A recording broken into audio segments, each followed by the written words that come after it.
One of the most powerful questions you can ask yourself about your company is, what is most likely to hold me back from achieving my goals this year? Now, the toxic positivity class is going to accuse me of focusing on the negative here, but hear me out. Getting clear on the biggest barriers to your growth is supremely powerful. And in all my years coaching women entrepreneurs and being an entrepreneur, I can tell you that the single biggest obstacle any entrepreneur faces is typically overwhelm. We're completely overloaded with information, distractions, and choice, and the result is total entrepreneurial overwhelm. So in this podcast, we'll explore why the answer to overwhelm is always focus, and why that focus can be so challenging to achieve. Don't go anywhere. So here's the question. In a world where the rules of business have been written by men, how do women entrepreneurs like us, women who want to make millions of dollars and impact millions of lives, how do we create enormous success on our terms? That's the question, and this show explores the answers. Welcome to Power Presence Position. I'm your host, Eleanor Beaton, and I'm on a mission to double the number of women entrepreneurs who generate over $1 million per year in annual revenue. I'm an award-winning entrepreneur, author, and leadership coach. I'm a wife, mom of 2 boys, and I'm the CEO of a 7-figure business. Stick around because on this show, you'll learn how to think, communicate, and get paid like a 7-figure CEO. Let's go. Welcome to Power Presence Position. I'm Eleanor Beaton, and in this episode, we're exploring secrets of uncovering your 7-figure niche and growing your company by getting really, really focused. Today, Apple is the most valuable company in the world. But in September 1997, the company was in big trouble. Apple was 2 months from bankruptcy. Business Week had featured Apple on its cover with the headline, "The Fall of an American Icon." And in fact, Michael Dell, the founder of Dell Computers, he famously said that if he were leading the company, he'd shut it down and give investors their money back. Ouch. The beleaguered tech company rehired Steve Jobs, who'd been ousted as CEO several years before. They brought him back in a last-ditch effort to save the company. Now, tech insiders were totally skeptical about how much Steve Jobs was going to be able to do because back then he wasn't seen as the iconic business leader that he is today. But over the next 12 months, Jobs cut Apple down to its core, pardon the pun, turning it from a company that was trying to play big into a really specialized niche producer of personal computers that had a particular emphasis on doing really good graphics. Now, those cuts, that supreme focus laid the groundwork for one of the most remarkable rises in corporate history, transforming Apple from a bit player with less than 4% of the global market for personal computers into a global powerhouse and cultural icon with a valuation of today roughly $2.1 trillion. Now, you and I are currently a far cry from a $2 trillion valuation, but there's still so much for us to relate to in this story. Maybe you too are facing financial pressures in your business. Maybe your sales, like Apple's, are slower than you want them to be. Perhaps you are overwhelmed or dealing with bottlenecks that are impacting your growth. Maybe you're trying to figure out how little old you can compete with a much bigger player in the market. Is it possible that Jobs' strategy of niching down is the right strategy to help you grow your company? Well, maybe, but first, we need to get really clear on what strategy actually is.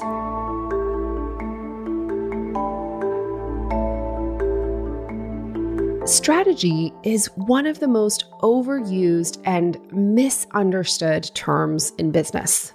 People talk about having an Instagram strategy, a LinkedIn strategy. They talk about doing strategic thinking. People confuse it with goal setting constantly. Blah, blah, blah. Now, at its core, strategy is actually about diagnosing the biggest barrier to your success, setting a guiding policy to address that barrier, and then choosing a series of actions to carry out that guiding policy. That's what strategy is. And to recap, there's 3 elements to it. Number 1, diagnose the biggest barrier to success. Number 2, set a clear guiding policy to help you overcome that barrier. And number 3, choose a set of coherent actions to carry out the policy you just chose. It's clear, it's simple, it's very, very focused. Now, by the way, I didn't invent those 3 elements of strategy. Richard Rummelt did. He's one of the world's foremost teachers on the subject. You should totally check him out, and I'll loop back to him later in the podcast episode. But let's get back to Apple. When Jobs came back to Apple in 1997, the company was in total dire straits, terrible financial results quarter after quarter. They were going through CEOs like nobody's business. It was really bad. Now, let's remember the 3 elements of strategy. Diagnose the barrier to success, set a guiding policy, and choose coherent action. So step 1, Jobs had to diagnose the big problem that Apple was experiencing, which is such a common problem for many entrepreneurs, perhaps yourself included. And the problem is that Apple was spread way too thin. There were multiple product lines, tons of new developments happening. There were too many engineers. They had too many retailers. They had really costly manufacturing. So the company was spread way too thin. And maybe you can relate to this. Maybe you have a ton of different product offerings. Maybe you are marketing all over the place without a clear guiding policy. Just a mess, right? It's hard to be spread too thin. So that was the problem that he diagnosed. Step 2 was to decide on a guiding policy. And in this case, Jobs' guiding policy was to niche down. And again, pardon the pun, to cut Apple down to its core, to the core of what the company was. So he ended up cutting way back on everything, right? That was the core. We're going to niche down and we're going to cut way back so that this company is only its most essential operations. And so step 3 was that he decided on the coherent actions. So what did he do to niche down, to bring that guiding policy to life? Well, he did what Apple today is famous for. He cut everything down to one thing. So they had 15 desktop models at the time. He cut it back to 1. They had a bunch of different portable and handheld computers. He cut it down to 1 laptop. He cut all their printers and peripherals. He cut engineers. He cut software development. He cut distributors. He cut 5 of 6 national retailers. He cut all US manufacturing. And as a result, he was able to cut inventory by 80%. This was a freaking epic niche down. And it turned the company's finances around, got everyone refocused, and paved the way for tremendous growth that would turn Steve Jobs into one of the most admired business leaders of all time.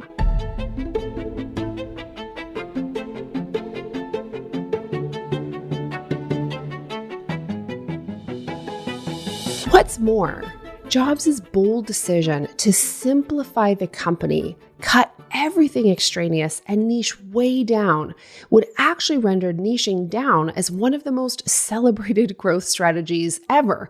Books would be written about it. Articles will be written about it. I talk about it a ton. And that's because niching down is a massively effective strategy to help you overcome that overwhelm we were talking about that even Apple was dealing with, establish your brand in a saturated market, create a clear action plan, and grow your sales and profits. And by the way, that's why helping women entrepreneurs get niche clarity is one of the core milestones in our program, the Power Presence Position Business Accelerator. It just works brilliantly to help women entrepreneurs like us have a clear guiding policy to grow our companies. So if niching is such a brilliant strategy, why do so few business leaders have the guts to do it? It's December 2018. It's the Christmas break, and instead of enjoying my vacation with my family, I'm working. I'm actually sitting in my studio in my backyard, planning out on launching a second podcast. My company had crossed $1 million in revenues recently, and I'd been steadily cutting offerings and cutting complexity from my business, but I was still serving 2 audiences. And that's why I wanted the second podcast, because I thought that women entrepreneurs, that's you guys, needed and deserved focused content that was different from the content I was creating for women leaders generally. And if I wanted to grow my podcast, I argued I needed to be really focused and specific. And therefore, if I'm serving 2 audiences, I needed to have 2 podcasts. And that's why it's Christmas vacation. My family is having a great time, and I am sitting in my studio on my butt working. So there I am, planning out more work at a time when I had tons and tons of work and more going on in my business than I'd ever had going on, despite all of the cutting and eliminating I'd been doing.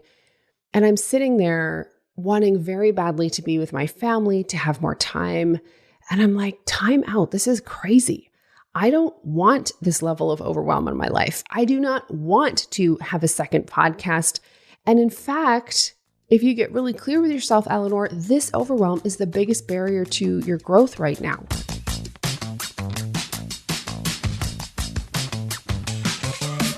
So I made the commitment to release the corporate women. I decided I was going to double down on women entrepreneurs. And despite my fears of what would happen, that my business would shrink, I actually started growing faster. And I did it with less work. So I look back on that decision to kind of take a page out of Steve Jobs' book and cut my company down to its very core. I look back on that decision that I made on that freezing cold December as one of the most pivotal decisions I ever made in my business.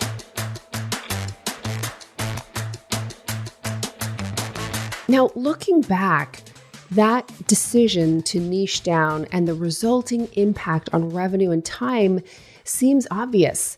But at the time, back on that cold December afternoon, the reality is I was really scared to niche, because niching down, getting focused, making cuts in order to give yourself more time and space, that's really scary to do. It requires tremendous courage.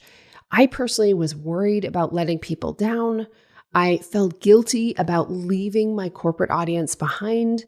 I felt the women in corporate still needed me, and so I quote unquote should continue to serve them. I was scared I wouldn't have enough business. And intellectually, I knew that niching was smart, but emotionally, the idea of cutting off an avenue of growth made me feel incredibly vulnerable and stressed and afraid.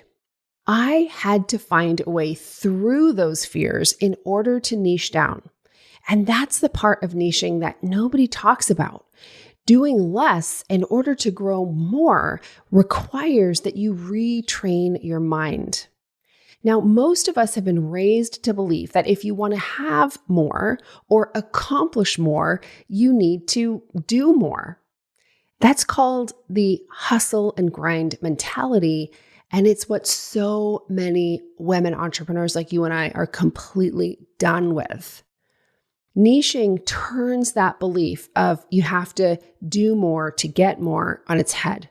Niching is one of the most courageous things you can do as a leader. You are literally zigging when others zag. When your competition is showing up everywhere, doing 50 things to get ahead, you are blatantly and blithely doing less. You're choosing the road less traveled, and that takes guts. And that's why, for instance, in the coaching we do in the Power Presence Position Business Accelerator, when we are teaching women entrepreneurs like you how to claim your niche and message, we're not only looking at your marketing, we are really helping you look at your mindset so that you can disrupt that belief that you probably have had since you were a little girl, that in order to have more, you have to hustle more. That belief has to shift. We're literally helping you retrain your mind so you feel safe to focus, so you can trust that niching down and doing less can actually help you drive greater results with less effort. That belief has to be in place in order for you to feel comfortable niching down. And it's contrary to popular belief. And that's why nearly 2 decades after Steve Jobs engineered Apple's remarkable turnaround, so few leaders have the guts to do what he did.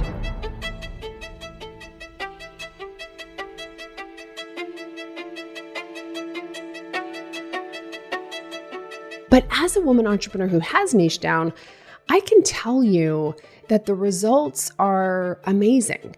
And what it amounts to and what it has amounted to for me in my business is basically more than enough. More than enough time, more than enough cash, more than enough space and impact. And it keeps growing. It's amazing. I have open and unscheduled time to think and do projects that I love, like this show. I have money in the bank accounts and cash reserves.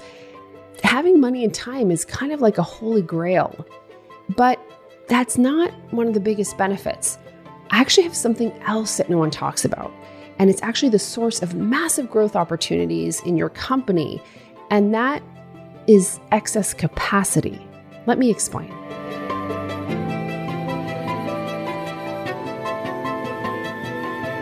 In the spring of 1998, about 18 months after Steve Jobs took back the reins as CEO of Apple and turned the company around, he sat down for an interview with Richard Rumelt. Remember that strategy guy I was telling you about earlier in the show? So Rumelt was saying to him, okay, you've niched down, you've turned your company around, you even got Bill Gates to invest $150 million into Apple. What's your plan from here? And Steve Jobs just looked at him and smiled, and he said, I'm going to wait for the next big thing. Now, the next big thing would come within a couple of years. First, it was the iMac. Then it was the iBook, which was like a predecessor to their Mac laptops. And then, of course, it was the iPod. And this iPod would actually revolutionize the music industry and position Apple as a new giant of technology and darling of tech lovers everywhere. And well, that's what makes niching down such a powerful growth strategy. Sometimes the greatest business opportunities rise up seemingly out of nowhere. And when they show, well, you need the capacity to capitalize.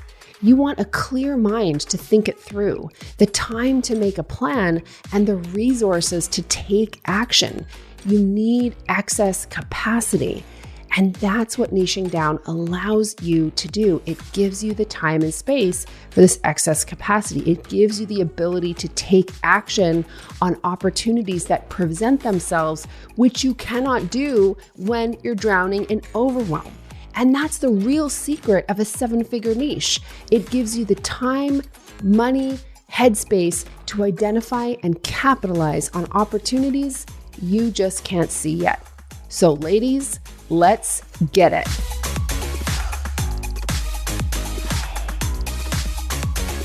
Still here?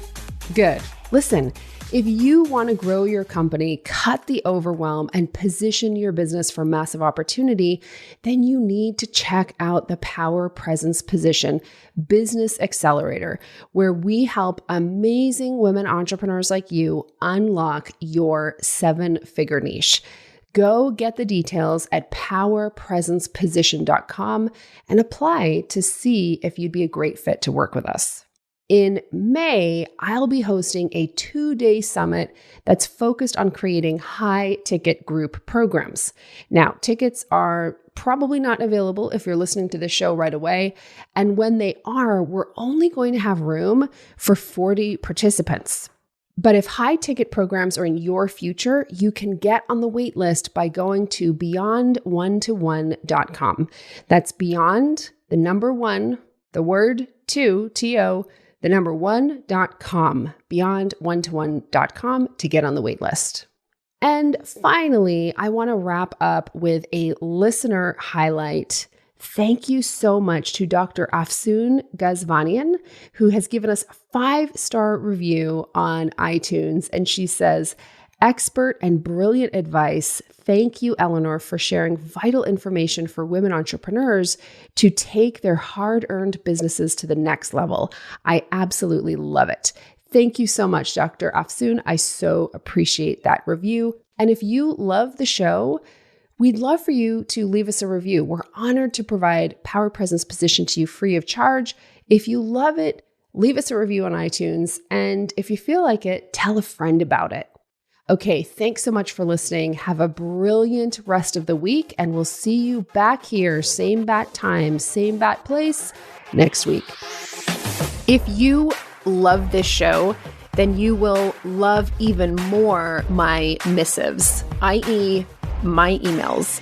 If you're not on my email list yet, I strongly encourage you to sign up at eleanorbeaton.com/join.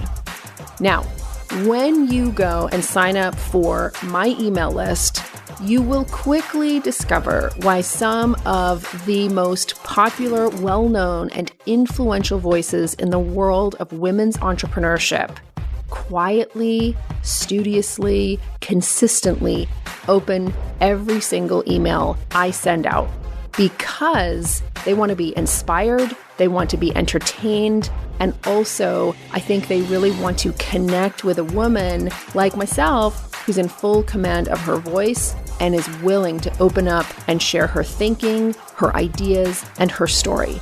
I promise you that on this email list, you are going to be entertained. You are going to hear really valuable tips about stepping into your power as a leader. And you're also going to get fun insight that I do not share anywhere else. Go to eleanorbeaton.com/join. And I promise you it will be the highlight of your inbox.